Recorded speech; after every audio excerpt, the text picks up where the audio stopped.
Chhattisgarhi video देखे बर हमार चैनल ला सब्सक्राइब करो और दबाओ बेल आइकन ला ताकि हमार वीडियो पहुँचे आप मन करा सबले पहली। हे गजानन तोला सुमिरो बिगड़ी मोर बना दे तोर दुआरी आए हवो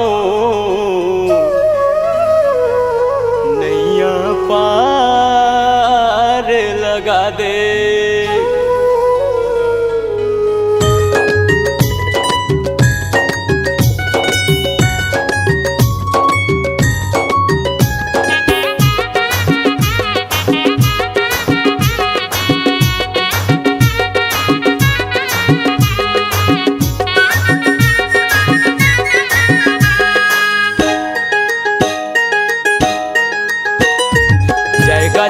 जय गजानन कैथे गतोला जय गजानन कैथे गतोला विनती करत हवा के तार दे न मोला अर्जी करत हवा के तार दे न मोला तार दे न मोला गा तार दे न मोला उबार दे न मोला तार देना हमला देवा तार देना हमला उबार देना हमला।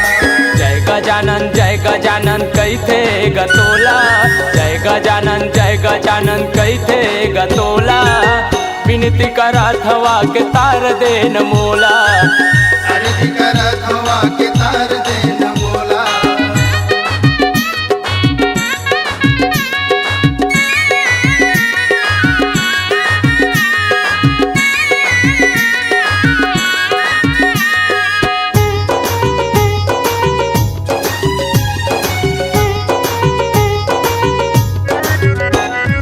पहली पूजा तोर होते ये जगत के स्वामी हे जगत के स्वामी ये जगत के स्वामी देवा ये जगत के स्वामी ये जगत के स्वामी।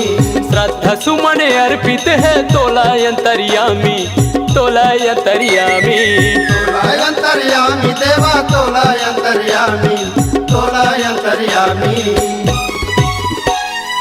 रिद्धि सिद्धि सेवा करे सीधी सेवा करे तोर हो गणेशा विनती करत हवा के तार दे न मोला अर्जी करत हवा के तार देना मोला।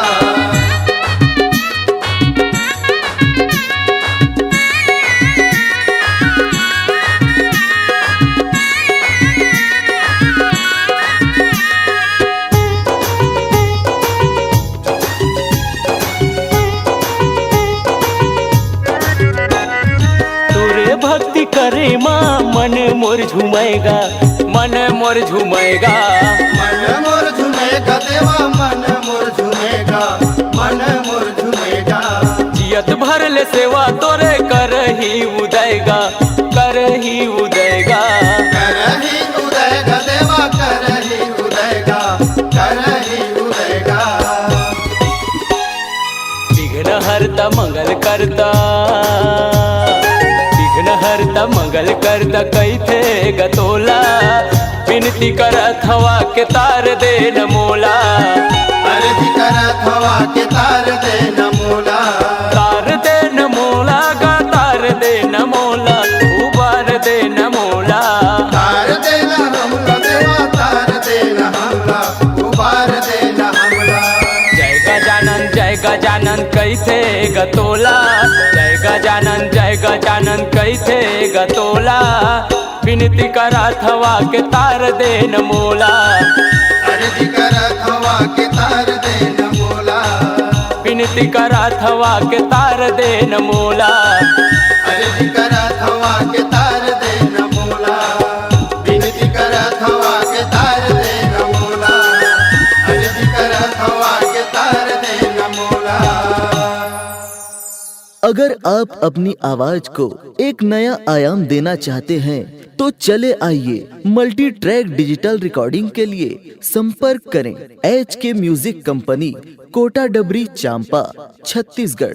मोबाइल नंबर है 9329238487 और 80 8538038339।